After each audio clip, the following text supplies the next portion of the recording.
Welcome, everybody, to the latest edition of the Ultimate Cleveland Guardian Show. Along with Zach Meisel, I'm Adam the Bull, and woof, after a 7-game losing streak, a nice weekend. Zach, you brought this up months ago.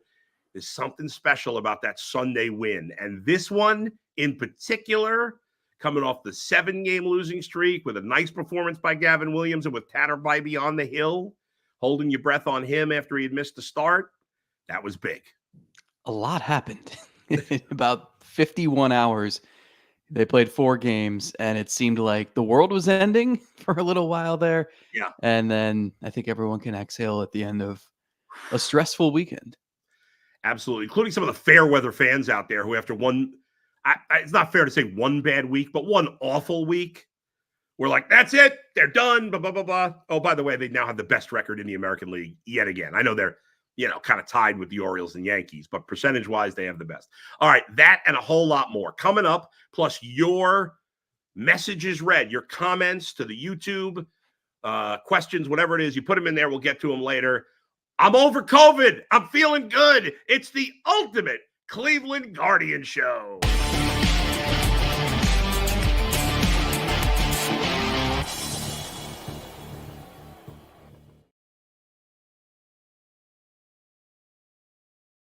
That I have a bold proclamation to make later in the show that is maybe going to stun you. Okay. You can't put a lot by you when it comes to baseball, but I may stun you with this proclamation, and it's certainly going to stun our fans when I make this proclamation later in the show. So you're not going to want to miss it. I don't know what time I'm going to do it. Not in the first probably 8-10 minutes, but any point after the first 8-10 minutes, I'm going to stun you with a proclamation. Will you give warning? I will. Okay. I'll give you a warning. Absolutely. How was your trip to Minnesota? Anything fun? Not much time. You go, get right off the plane. We're doing the show Friday. You got a doubleheader. It was a miserable doubleheader. How you feeling right now? Like, how was that trip? I feel good now. No, it was a quick one. I like that trip a lot. Everything is it's right there. I've got a 5-minute walk to the ballpark, very short walk to my favorite spots to eat. The Target Field, by the way, is beautiful. It's a great place. They had some good crowds there, which was nice. Yeah.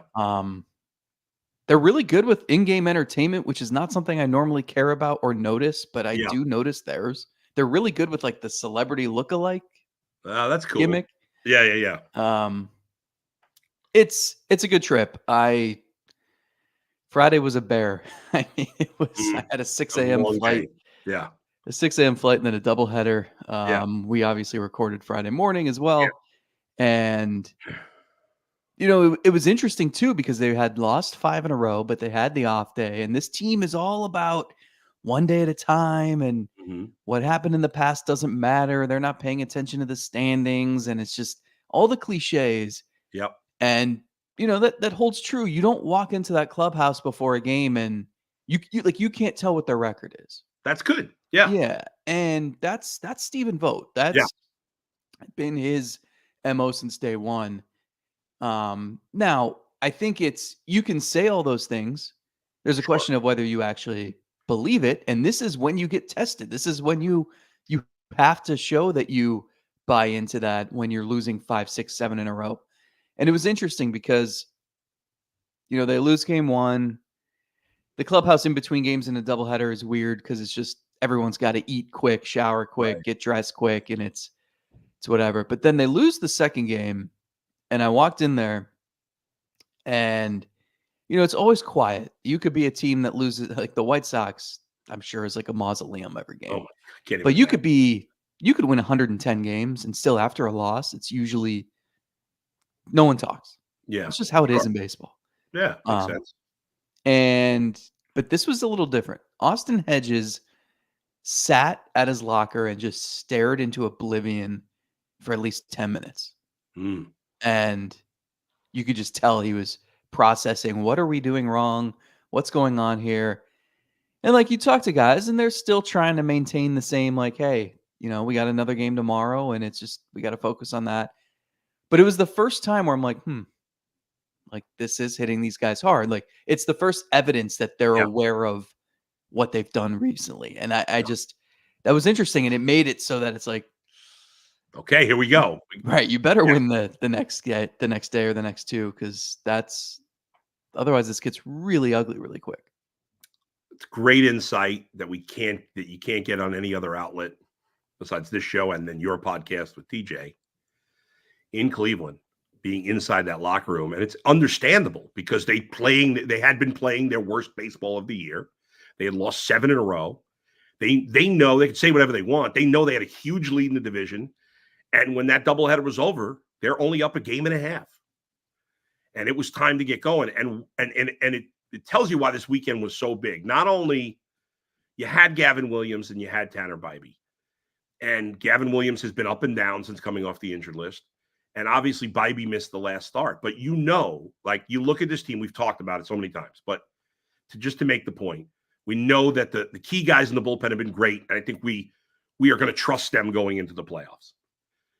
The lineup could be a little short when it comes to the postseason, but I still believe it's just long enough if they do what they got to do otherwise. The biggest question was, would they get enough starting pitching in the playoffs? And the key to answering that question is the 2 guys who pitched this weekend, Gavin Williams and Tanner Bibee. Those are clearly their 2 most talented pitchers. And if those 2 guys pitch like all-stars, which even though they're very young, they are very capable of, in my opinion, if they're healthy, then the Guardians can win the World Series, even with their flaws, even with the bottom of the lineup and some question marks in the middle of the rotation. I believe they can win the World Series if those 2 guys pitch. I'm not saying they got to be Cy Young caliber in the playoffs, but they got to be all-star caliber. Is that your bold proclamation? It's not. Okay. No, the bold proclamation, that's not stunning. Nothing stunning about that. But I'm telling you, coming up in maybe 5 minutes or so. But both of those guys were excellent this weekend against a team that was on the charge, that had been playing well, that has a pretty good lineup, and had all the momentum. And those 2 guys, along with the pen, but those 2 guys, and especially I give a lot of credit to Gavin Williams because he had no margin for error because they only had 2 runs in that game. Mm-hmm. And he and Tanner Bibee, coming off the missed start, were both excellent. And one last thing before you go, what stood out to me about Gavin Williams was very interesting. And they only let him go 6 innings. And he didn't have a lot of strikeouts, which is unusual for him, but he was very efficient. Right? He threw, 75 pitches? Like, he could have probably gone 8 in that game. That game was an hour and 58 minutes. Yeah. I mean, it was great. So that showed you saw this weekend what this team could look like in the playoffs. 100%. And you're so correct about the rotation. It's I remember when Bibee and Williams were coming up, and they were both, Williams was a slam dunk, first round pick, top prospect all along. Mm-hmm. And then Bibee got some attention, and he was like flirting with top 100 lists. And when those 2 guys were coming up, it was spring of 2023. They were not in big league camp, but they were on the same throwing regimen. So they would throw on the same days, and they would be like the Guardians big league camp, like their Cactus League game was taking place down the street, and at noon you'd have Williams and Bibee throwing on the back fields, field 1 and field 2. And like every member of the front office, every coach who was not part of the Cactus League game would flock to these fields to watch these 2 guys pitch. And this is just like they're throwing 30 pitches today on a backfield, and there's some hitters standing in. It's not like this was anything significant, but they would have friendly competitions with each other where they'd say, all right, first 5 pitches, only curveballs, and whoever throws more for strikes wins. And like everybody in the organization, they'd send an email being like, hey, if you want to go watch Bibee and Williams throw on these backfields, 12 o'clock. Yeah. Like they kind of came up together, and I think there was this idea in the organization that these were the 2, especially once Daniel Espino got hurt and his future was murky. These were the 2 like anchors of your future rotation. And they certainly showed signs of that last year. But this was the first time I felt like the new era is here, and this is the group that is going to lead this team to wherever, you had Kluber and Carrasco kind Right. of doing that last time with the last era.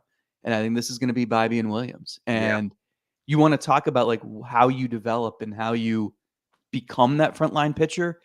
It's rising to the occasion when your team needs it most That's right. against a good team on the road.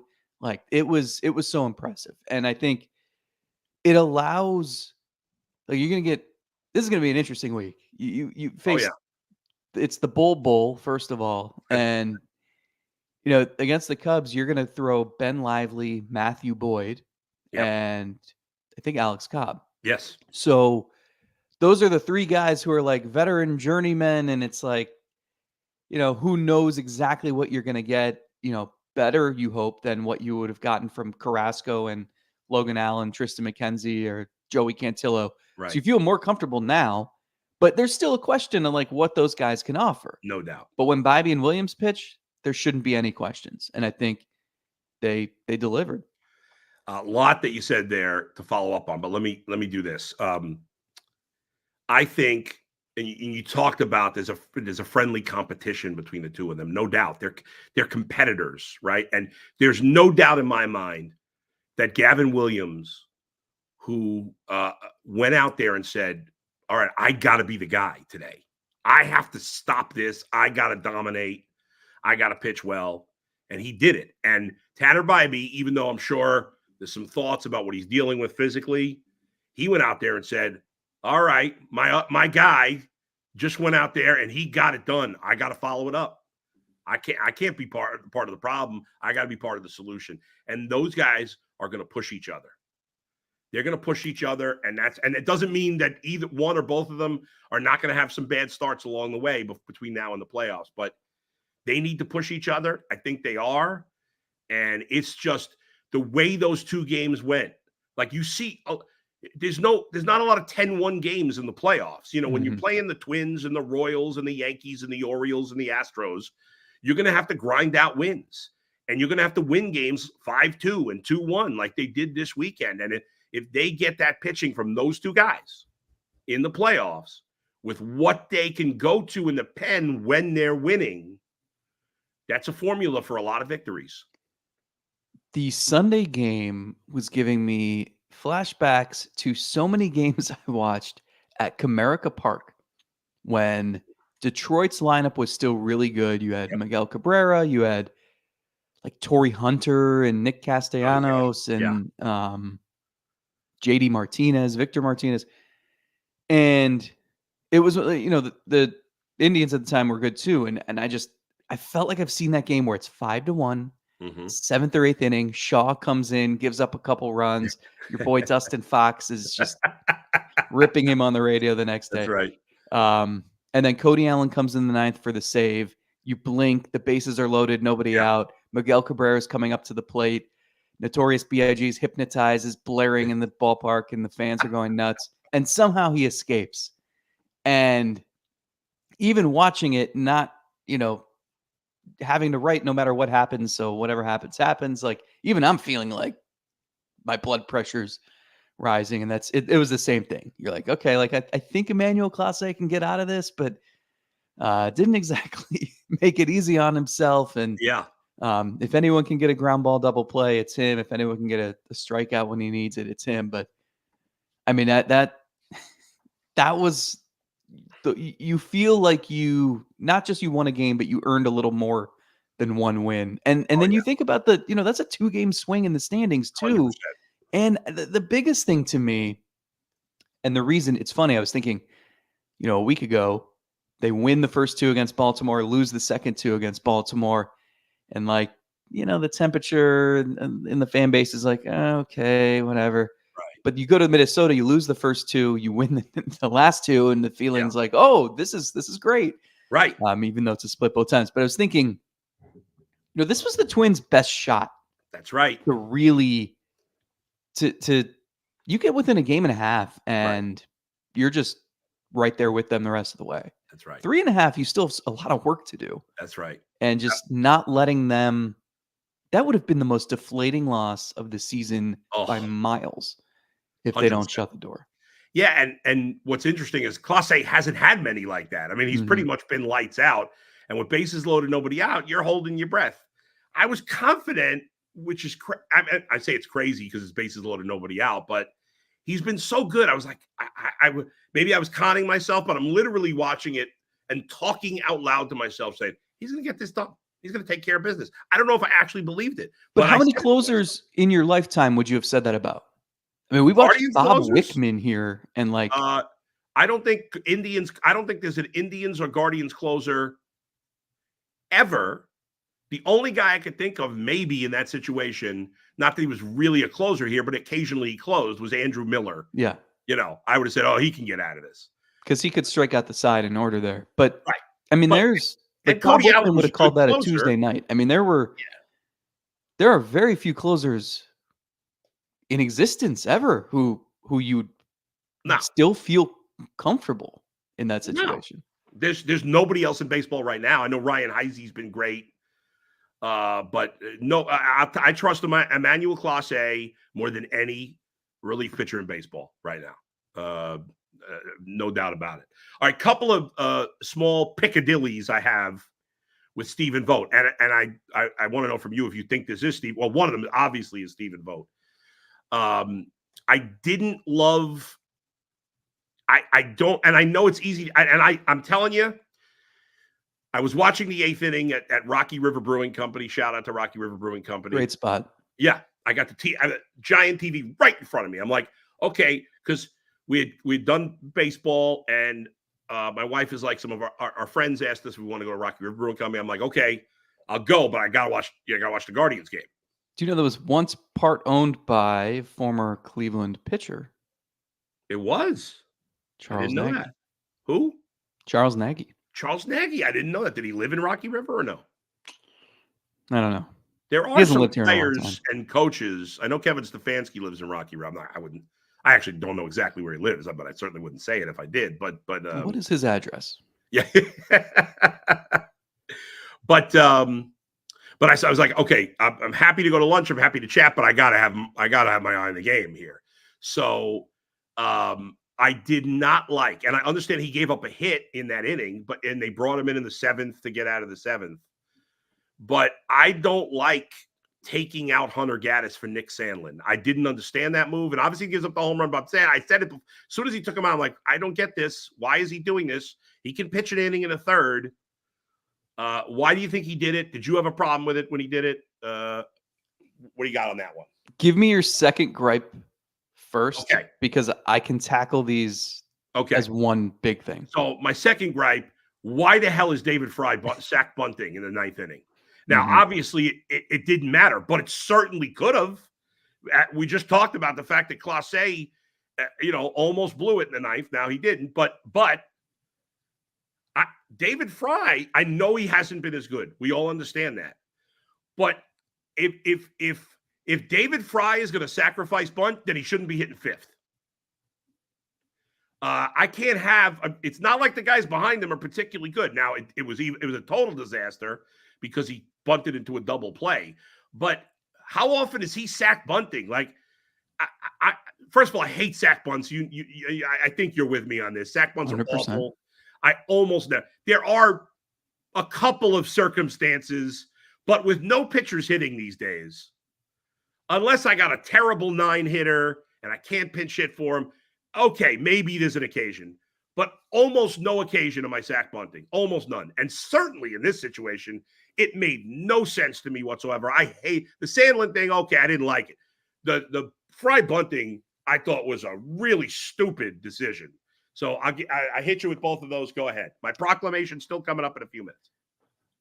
Okay, so I have my opinions on this, and then I have manager insight. So the issue is I really only had one shot post game. I think I knew I could ask about one of these things. I wanted to ask about both. Yeah. I asked about the Fry bunt because that was the Sandlin thing is something I'll ask about this afternoon when we talk to the manager, because it's easier to ask about that the day after. It's a bigger issue because Sandlin has struggled so much lately, and my hunch is that it was just a matter of Gaddis pitched the day before, and they didn't want him winding up throwing 25, 30 pitches yesterday.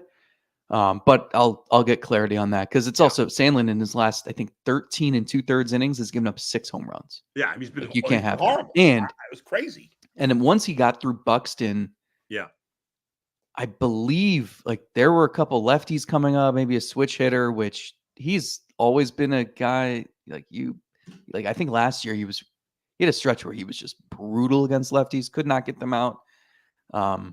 So even if you want to pick your spot with him, there were maybe better chances to deploy him. I mean, because they could have kept Cade Smith in a little longer than they did. He threw it 15 was just pitches. weird. It was a little odd, the handling. Yeah, but same thing. Like he had pitched the day before. Right. It's tough. But then also, like, you're really just trying to avoid a home run at that point. Right. You know, if you keep Gaddis in, or even if Sandlin comes in and gives up a single, like, you'll live as long as it doesn't become a 3-run homer. And if that's the case, Sandlin's been so home run prone lately. Gaddis has allowed 2 home runs all season. So I feel more comfortable with him facing Buxton for sure.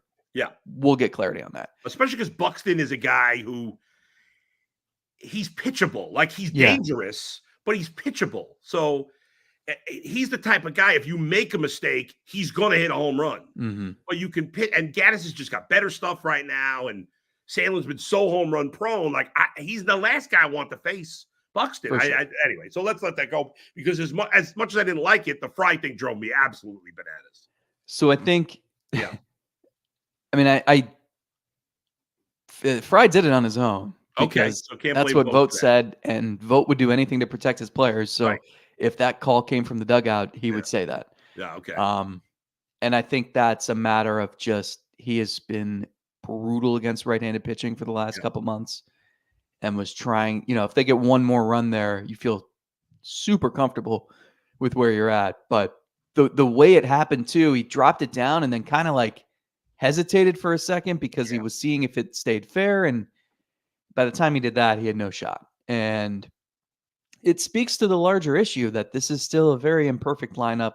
We've seen Lane Thomas still hitting second sometimes against righties, which just isn't the way to go. He's been dreadful since coming over, and his numbers against righties this year are so poor that, you know, they're going to have to, I think they really need to pick their spots with him. Lane Thomas against righties this season has a 207 average, a 332 slugging percentage. And against lefties, it's 316 average, 495 slugging percentage. The guy's dynamite. Like, hit him second against every single lefty. Tonight in Managa, put him second. But against righties, like, you can't have an automatic out between Quan and Ramirez. And honestly, I would just bump Ramirez up to 2 and let those guys hit back to back. But I don't, you know, if that hasn't happened by now. No. But then if you have Thomas hitting second and Fry hitting fifth against righties, that's a tough way to go. There's a guy named Kyle Manzardo. You might have heard of him. You mentioned him once or twice. Yeah, the Guardians have not heard of him, apparently. So, and Vogt just said, like, look, Fry's doing that on his own. I want him to do with whatever he's confident in doing in that moment. But yeah, that's, you know, if the team plan there is to bunt, and it clearly wasn't because he made that decision on his own, you could have pinch hit with someone who's better at bunting. You know, throw Freeman up there. Throw I'm trying to remember who else was on the bench. I mean, Austin Hedges has dropped down a couple bunts and declared himself the best bunter from Southern California. So, like, I don't know. Do whatever you have to do. But it shows a lack of confidence in himself right now, right? And he had homered earlier in the game off a lefty, but still. He's got, great swing. He's had a great season. We understand he's slumping. He's not playing well against righties. You got Andres Jimenez on deck. I know he's been a little better lately, but there's no pop in that bad. And I know if you get the bunt down, you don't need pop. That's a great point, though. That's not a guy that I'd be extremely confident in driving a fly ball to the outfield. Exactly. Like, I don't know. I didn't get it, but we'll let it go here because we want to get to some other things. Okay. In a moment, I will make my proclamation that will stun and maybe probably delight everybody in the audience. That's coming up. But first, FanDuel, folks. We got baseball going on. The sports are still happening. Preseason football. People love betting on preseason football. You got tennis. You got I was going to say the Olympics, but the Olympics are over. It was great. But So many things are happening. And this summer, FanDuel is hooking up all customers with a boost or a bonus daily. That's right. There's something for everyone every day, all summer long. So head over to FanDuel and start making the most out of your summer. FanDuel, official sports betting partner of Major League Baseball. There you go. All right. So as you have alluded to, Zach, my team, the Chicago Cubs, are coming to Cleveland for a 3-game series this weekend. Ben Lively, Shota Imanaga today, and Imanaga is he's probably finished top 10 for Cy Young in the National League as of right now. He'll get some down ballot votes. He may win the Rookie of the Year, even though he's 30 or whatever he is. I don't know exactly how old he is. He's been sensational for the Cubs. You got Jamison Tyone, a guy I spoke about that I really wanted the Guardians to try to get, pitching Wednesday. He's been really good, although his last start he didn't pitch great. And they'll have Javier Assad, who's been okay. The Cubs have the one thing they've done well is starting pitching. Not much of anything else, but the starting pitching has been really good. And I'm going to say, and the Cubs are playing their best baseball since April. They're now only a game under 500. It's the closest they've been to 500 since I think early June. And they're only 3 games out of a wild card spot. So it's not like the Cubs are buried here and have no chance to make the playoffs. This is my team. I love them. Grew up loving them. Everybody knows I rooted for them in the World Series. It was a little painful because I have grown to love the Indians/Guardians as well. And obviously, if the Indians/Guardians had played anybody else in the World Series, I would have been full throat 100% rooting for them to win. But I'm telling you right now that for the first time in how old am I? 53 years of existence on this planet, I will be rooting for the Cleveland Guardians to sweep my Chicago Cubs this weekend, because even though the Cubs are fringe contenders and could make the playoffs, and you never know, they got good starting pitching, I don't believe they're a legitimate contender, and I am all in on the Guardians. And there's a percentage of this, the reason I'm doing this, because I want to stick it to the fair weather fans who were jumping off the bandwagon, and they were embarrassing themselves after Friday. And I am rooting for the Guardians to sweep my team. I have never rooted against the Cubs in my life, ever. But I will be rooting for the Guardians to sweep this 3-game series. I will admit, I'm going to be honest, totally honest, I do have Shota Imanaga on my fantasy team, and I am battling for a championship. So hopefully they don't crush him in the game. Beat him, but don't kill him. I'm being honest. But I want the Guardians to win the entire series. There you go. Did that shock you? Is this your olive branch? Do you think your fans who are upset with you for your rooting interest in 2016, are you hoping that this atones for that? No. First of all, surprisingly, because Cleveland fans are very territorial, as much as any fan base in America. In New York, I knew so many people that rooted for outside of New York teams. Obviously, there's a lot of Yankee fans and Met fans, Jets, Giants. But I knew so many people. Most of my friends were not Jets or Giants fans. Because I rooted for the Bengals. With baseball, almost all my friends were Yankees and Met fans. But for football, I had a friend who was a Dolphin fan. I had a friend who was a Steeler fan. You had me as the Bengals. Another one of my friends was a Cowboy fan. So I knew, whatever. But when I moved here, I was, almost everybody. I know a couple of Steeler fans here, but almost everybody I know roots for the Browns. I don't know anybody. I don't think I've met a single person here that's not a Guardians or Cavs fan. I've met a couple that are Steeler fans, and then and 1 or 2 Raven fans, but I never, as much as I love the fans, I don't placate the fans. So I was honest. And I think most of the fans understood the Cubs were my team. I had to root, and it's the World Series, first time ever for them. But no, I'm not doing it for that reason. It's how I really feel. I want the Guardians. I think this is not the Cubs' year. I know you never know. I just don't believe in them. I don't think they're going to make the playoffs anyway, even though they're playing better. I think this could be the Guardians' year, despite how they've played overall until this weekend. I am all in on the Guardians right now, and I want them to win. It's not an olive branch. If the fans appreciate it, so be it. That's great. But I'm saying it because I really believe it, and I really want it to happen. So there you go. You know who the Twins play the next 3 days?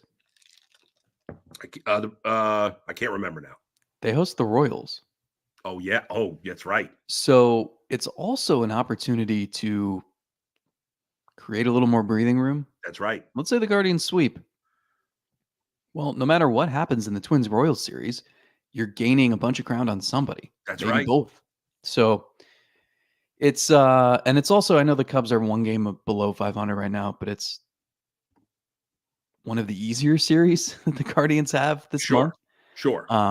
Not that it's easy, but it's a big series to win. And I think, they need to take care of business against, like, that was a big series. I think they knew it. All the Yeah. pressure going in after being swept by Arizona. Um, you could sense it, and it's natural. Like, they admitted when Stephen Kwan hit the leadoff home run Saturday, it Yeah. was like a pressure valve released in the Yeah. dugout. And I think you don't have that weighing on you now, so you can just go out and play.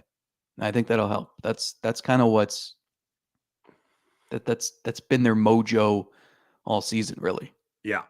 My prediction is the Guardians will win 2 of 3 against the Cubs. It would be nice if they swept. They would really get some momentum going with 5 in a row. I think we could live if they take 2 out of 3, and it would be 4 out of 5. And then things are not getting easier here. You go to Milwaukee, you go to the Bronx.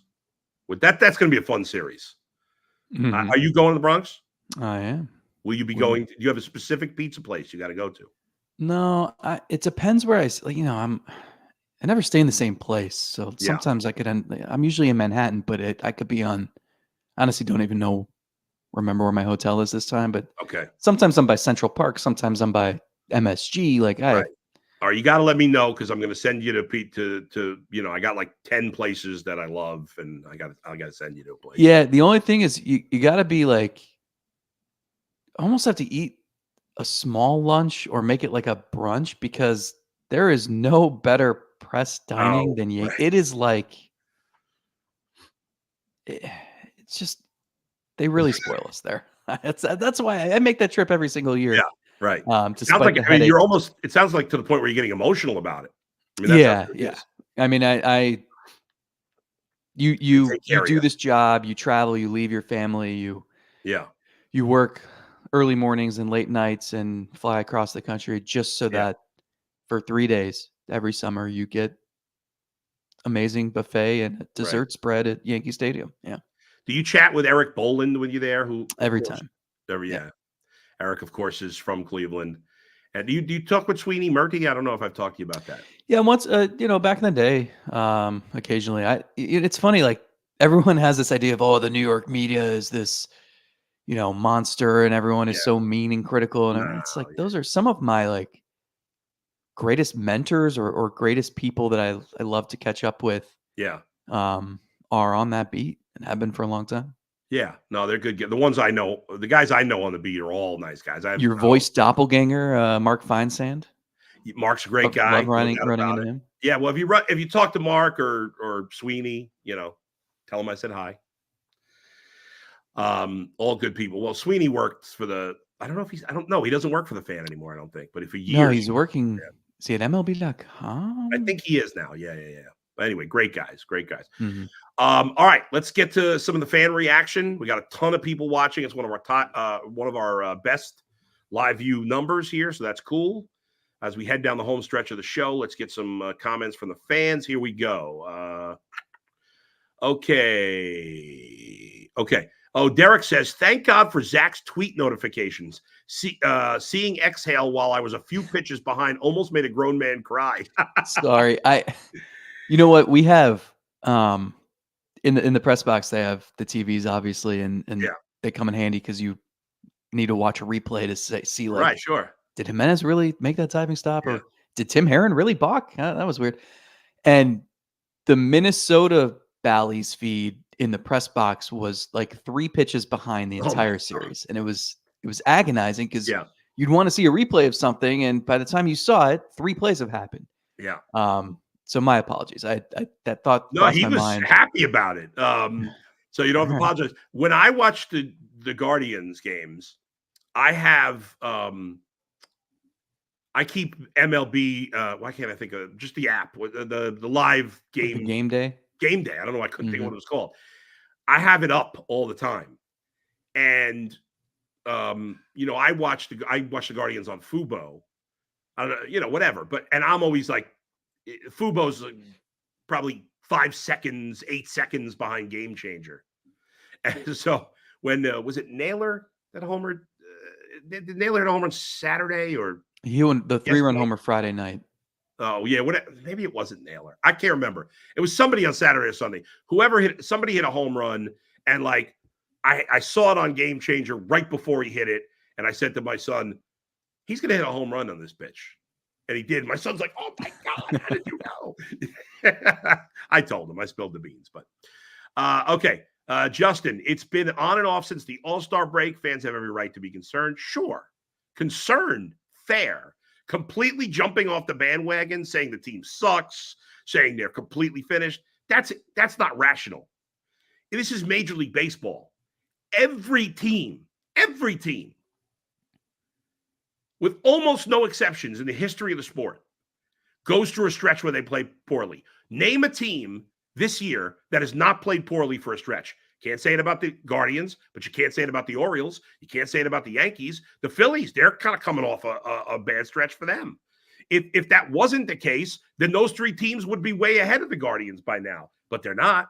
The standings are wild. 5 teams right now have 49 losses. That's the fewest in the league. Orioles, Yankees, Guardians, Dodgers, and Phillies are all either 69-49 or 70-49. Crazy. I've never seen parity like this. I mean, and then it's really exciting. There's a lot of teams still in the mix. Obviously, the Orioles the National League East and Central are probably done with the Phillies and the Brewers. But as bad as the Braves have played at time a lot this year, I mean, they're only 5 games over 500.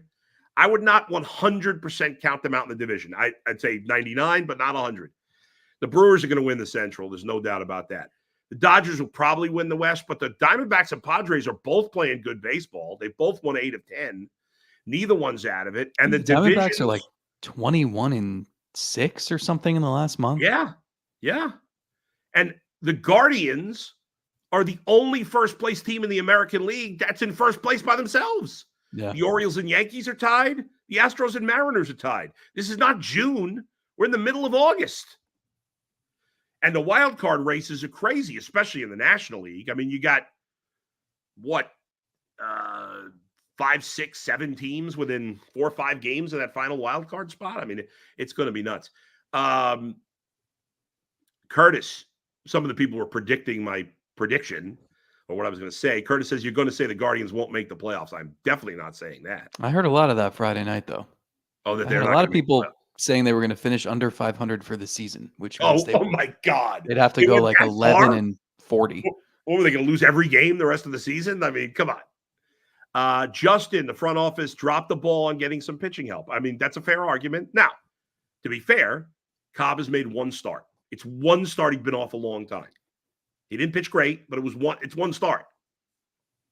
Yeah, I'm not even that wouldn't even, as we talked about, like it's not like there were aces flying all over the place. No. To me, honestly, it's like you need more from Lane Thomas or call up some. If you weren't going to trade Manzardo and Valera and Brito, call them up. Listen, Matthew Boyd has been a nothing in his career. He's been at best adequate when he's been at his best. I think he's heard some of this talk too. I was talking to him the other day, and he made a point to say that he firmly believes his best baseball's ahead of him. Hey, listen, you never know. Yeah. The one thing I'll say, I don't know how much I'm putting. This is a huge grain of salt with this because he's a veteran and it's the minor leagues. But he's been lights out in his rehab assignment, like domination. So that gives me a tiny, tiny bit of hope here. We'll see. It's hard to put expectations. The guy hasn't pitched in 13 months, 14 months. Yeah. And as I said, the Cubs are playing better, so we'll see. Their lineup's not great, though. The front of their lineups, Bellinger's playing better. Seiya Suzuki's a good player. Ian Happ's been pretty good. It's been Dansby Swanson looks like a disaster right now. I mean, and the bottom of the Cubs lineup is not that different from the bottom of the Guardians lineup, but the Guardians top is better than the Cubs. And obviously the biggest difference between the teams is the bullpen, where the Cubs bullpen is absolute trash. The Guardians bullpen is fantastic. Let's see. John, we are making the playoffs. Joseph, let's go Guardians. Michael, Casey is rising. Twins are battling. Yeah, listen, the division's tough. I don't think they're going to just run roughshod over these teams. The Royals and Twins both have a great chance to make the playoffs. And I think I think it might be the first time ever that 3 AL Central teams make the playoffs. Yeah, it would be. I like that. I know this is weird and maybe counterintuitive, but I kind of like that the division's better because they're being challenged more during the season. Yes. I think there's something to that. I remember 2018, they just it was a sleepwalk to the playoffs. They won that division easily, never were tested. And then they got swept by the Astros. Right. And I remember the following spring, they were like, we took it for granted. We need to be challenged during the season. We need some adversity. Yeah. And we didn't have that. Yeah, no, this is big. And they're going to be playing, they're going to be wanting to get that 1 seed. Mm-hmm. I think they'll be fighting till the end or almost the end. Let's see. Sven says Jose Ramirez will 100% hit 40 home runs this year. He'd be the first Cleveland hitter since Travis Hafner in 2006 to do that. Love Travis Hafner. John, Williams, Bibee, Lively, Cobb is a good starting four for the playoffs. We'll see about Cobb. But if Cobb ends up being a solid 3rd starter for them or 4th starter for them in the playoffs, it would not shock me. Let's see. What? John says he's listening in Houston. Thank you, John. Joey noticing a pattern that they completely lose momentum 4 to 8 games after Vogt punts a close game. He seems to give up too quickly on games where they're down by a couple of runs. Do you buy that? No, I mean, you have to trust other guys in the pen sometimes. That's the issue. If you use Cade Smith and Hunter Gaddis Friday night chasing that win when you're down 5-3, you wouldn't have been able to use them yesterday, and you're probably not winning yesterday. So you have to pick your spots. Their issue is that they don't get enough length out of the rotation, and so every single time they win, they have to use all of those guys. If you don't, if they could have, Gavin Williams could have gone longer Saturday. I think they felt like we want him to end on a really good note. Let's go. This was a perfect start. Yeah. And we haven't used Cade Smith and Hunter Gaddis in a few days. So let's just guarantee this win and move on. That's right. But theoretically, you could have used Gavin Williams for 1 more inning. Maybe even and then 2. Just gone Gaddis, Clase for 8th and 9th. Yeah. And then you would have had Cade Smith yesterday, and then he'd be available today. The problem is every single time they win, they're using all of them. So you can't do that every day. These guys won't be available in September and October. 2 things, Zach. Number one, if as efficient as Williams was, which is usually his biggest weakness, he might have been able to pitch 8 innings, possibly. I mean, the way he was going. And as long as they don't, get cracks in their best guys before then, once you get to the playoffs, that's out the window. That doesn't matter because you get enough. Correct. And you hope that you're done with Carrasco and Cantillo were giving you 3 2/3 every time they pitched. You hope that you're done with that. Yes, hopefully. Cobb went 4 2/3. That should be the bare minimum. Yeah. He also was left in a batter too long. Yes, he was. So we'll see. Like if they get that, that's why I kept saying the lack of just length from the rotation impacts all these other things. That's right. You have to think about the days ahead too. 100%. Got a lot of tweets about Boyd and a lot of messages about Boyd. Obviously, we've talked about that. Joey says, just adopt the Guardians as your team now, Bull. They are my team, one of my teams, but I'm not going to be disingenuous. I want to see the Cubs win another World Series at some point. I want that too, but right now I want the Guardians to win the World Series. Let's see. I know B Skrills. I know one thing the Guardians can't afford to get swept, especially after that awful Diamondback series. Obviously, they need to take care of business against the Cubs. The Twins and Royals are just going to beat the hell out of each other anyway. Bruce says, not thinking Boyd is a savior, but he's been pitching well in rehab. We talked about that. Joseph, we need a sweep. That's why we love you, Bull. You're always honest. Thank you. Mr. Woodle, Guards went to Philly and Baltimore, won those series. Well, the Baltimore series was a split. They didn't win it. They won the Philly series. Milwaukee isn't better than those teams. Doesn't matter. Doesn't mean they couldn't lose that series. It doesn't work that way. Just because Milwaukee's not as good as Philly and Baltimore doesn't mean the Guardians can't lose to Milwaukee. Milwaukee's also to the White Sox earlier in the season. You never know. Listen, there were those 5 teams that had 49 losses. Milwaukee's got 50, so they're right there too. They're and their manager, I can't think of his name, who took over. Pat Murphy. Yeah, I mean, he's got to win Rookie of the Year, Manager of the Year, doesn't he? I mean, I thought the Brewers were going to go completely down the crapper this year, and they've done anything but. All right, we got so many more. I'm sorry, I can't read any more because we've already gone way over our time. But we'll be back on Friday. Are you going to Milwaukee too, or just to the Yankees? I'm on vacation this weekend, and then I'll head to New York. Oh, nice. Where are you going? Anyway, you going to just home staycation? That's right. Your wife. We're just going to a beach. Yeah. Okay. Nice little tiny getaway before. You need that with the family. What'll be a chaotic final 2 months. Well, have fun with the family. Are you doing the show Friday or no? I'll be on the show Friday. Beautiful. We'll see you all Friday. Please hit the like, hit the subscribe, do all that. What was that, Zach? I pray to God I have Wi-Fi, but we'll have backup plans just in case. Oh yeah. Were you guys out of power? No. Where from the beach. Oh, I'm sorry. Yes. By the way, I know there's still people without power, which is awful. It's been, almost a week now at this point. Hope everybody's safe. We love you all. Thanks for contributing. Thanks for being with us. For Zach, I'm Adam the Bull, and we'll see you next time. I'll be on the Ultimate Cleveland Sports Show. I got to get in the car right now. We'll see you in a little bit on the Ultimate Cleveland Guardian Show.